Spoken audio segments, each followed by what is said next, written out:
Kalau di tempat ini ada dulu sekitar tahun 2014 kemarin itu ada ditemukan sekitar 200 kemarin itu.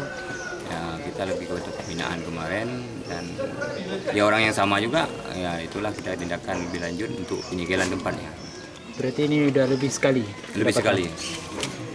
Jadi orangnya dan di seputaran ini memang ada beberapa rumah, 3 rumah memang ada indikasi ke situ semua. Jadi